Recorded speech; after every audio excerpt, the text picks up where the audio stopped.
Before billionaires, before oil tycoons, before the word capitalism even existed, there was one family who ruled the world through gold and faith.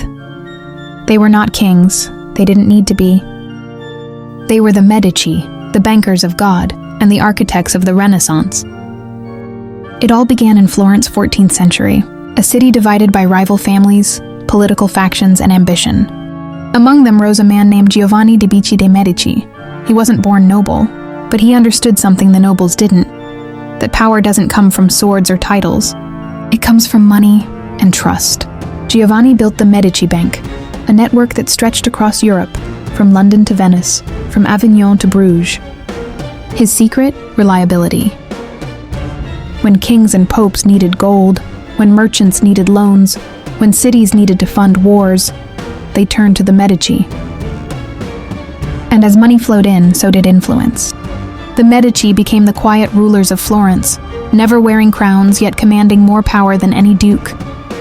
When Giovanni died, his son Cosimo de' Medici inherited not just a fortune, but a vision. He believed Florence could become more than a city.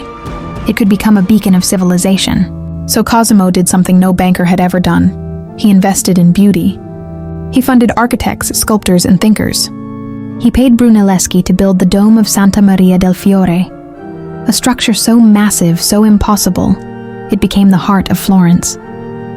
He sponsored Donatello, who sculpted saints and heroes that looked startlingly human.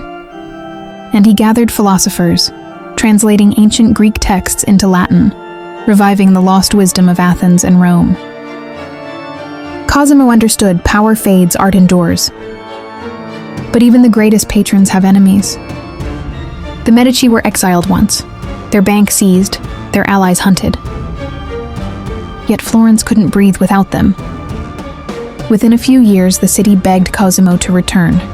And when he did, he ruled not as a tyrant, but as the father of the Renaissance. Then came his grandson, Lorenzo de' Medici, Lorenzo the Magnificent. If Cosimo built the foundations, Lorenzo built the legend. Under him, Florence became the artistic capital of the world. He surrounded himself with minds that changed history: Leonardo da Vinci, Michelangelo, Botticelli. He gave them freedom, protection, and most of all, a purpose. Art wasn't just decoration anymore, it was power. It was how Florence spoke to the world. And behind every masterpiece was a Medici coin. But power always breeds envy. The Pazzi family, rivals of the Medici, conspired with powerful clergy to end their rule. In 1478, during Sunday Mass, assassins struck. Lorenzo's brother Giuliano was stabbed to death before the altar. Lorenzo himself was wounded but survived.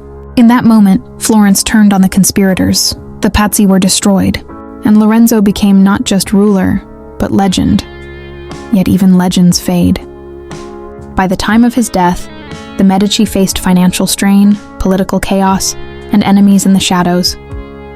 Their power weakened, but their legacy didn't. Generations later, they returned stronger than ever. Two Medici men became popes, Leo X and Clement VII, ruling not just Florence, but the entire Catholic world. They commissioned Michelangelo to paint the Sistine Chapel and to build St. Peter's Basilica, using the same wealth that once built Florence's dome. But that power came at a cost. The Medici's greed and grandeur helped spark the Protestant Reformation, tearing Europe apart for centuries. By the 18th century, the Medici bloodline faded. Their final descendant, Anna Maria Luisa de' Medici, left one last gift to the world. She donated the family's entire art collection to the city of Florence, ensuring it would never be sold or removed. That's why today, millions visit Florence to see Botticelli's Birth of Venus, Michelangelo's David, and the Uffizi Gallery, all born from Medici patronage. Their empire may have died, but their vision lives in every canvas, every dome, every stone of Florence. They proved that money could build more than power. It could build beauty, knowledge, and eternity itself. The Medici didn't just fund the Renaissance, they created it.